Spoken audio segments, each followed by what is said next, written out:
আজকে মাশরুম দেখাই। মাশরুমটা আগে খুলে নেওয়ার পদ্ধতিটা এইটা হলো, এরকমভাবে মাশরুমের এই উপরের হালকা খোসাটা আমরা খুলে দেব। এটাতে তাহলে শক্ত থাকে না, একদম নরম সুন্দর লাগবে খেতে।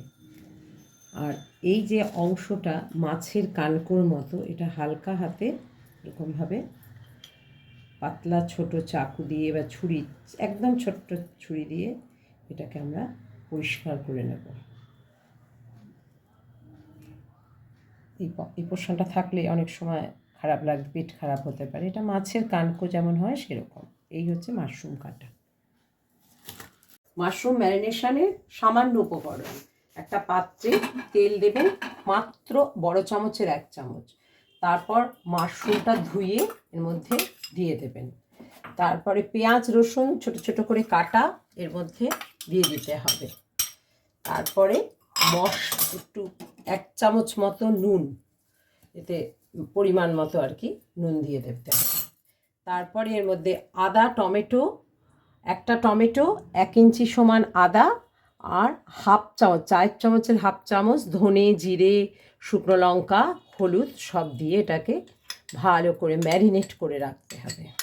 10 মিনিট মতো আমরা এটাকে ম্যারিনেট করে রেখে দেব সুন্দর করে।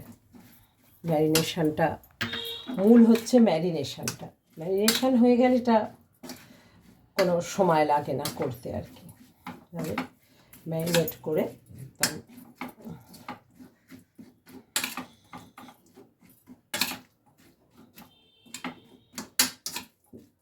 সেটা ম্যারিনেশন হবে অন্তত 10 মিনিট এইভাবে থাকবে।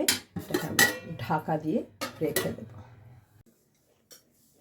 মাশরুমটা 10 মিনিট হয়ে গেছে, ম্যারিনেট হয়েছে। আমরা এতে আলু ভেজে নেব। আলুটা ভেজে তুলে নেব। একটু করতে হবে না, হালকা হাতে আলুটা একটু সোনালি হওয়া অবধি অপেক্ষা করতে হবে। সেটাতে সোনালি আভা ধরে গেছে আলুতে।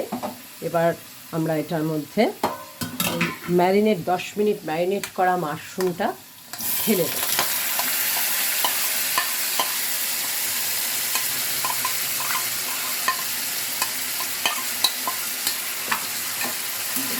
সামান্য একটু নাড়াচাড়া করে অবশ্যই মশলার বাটি, ধোয়া জল আর ম্যারিনেট করা অংশের যেটুকু সমস্ত মশলাপাতি এইটাকে আমরা দিয়ে এইটুকু জলেই এটা হয়ে যাবে আর কি, আর এর বেশি প্রয়োজন হবে না। ভালো করে নাড়া দিয়ে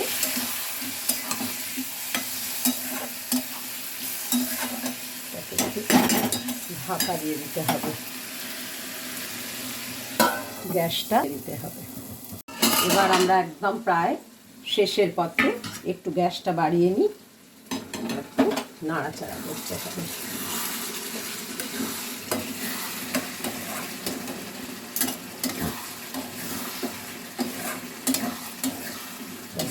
একটুখানি মিষ্টি দিতে হবে আমাদেরকে, গুড় বা চিনি যা হোক একটা মিষ্টি দিতে হবে।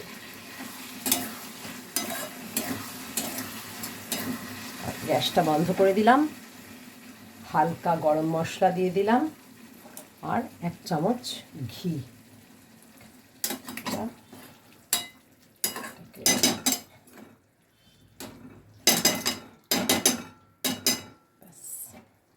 নিয়ে নেব, নাড়াচাড়া করে এটাকে সুন্দর নামিয়ে ফেলবো। আমাদের রান্না শেষ।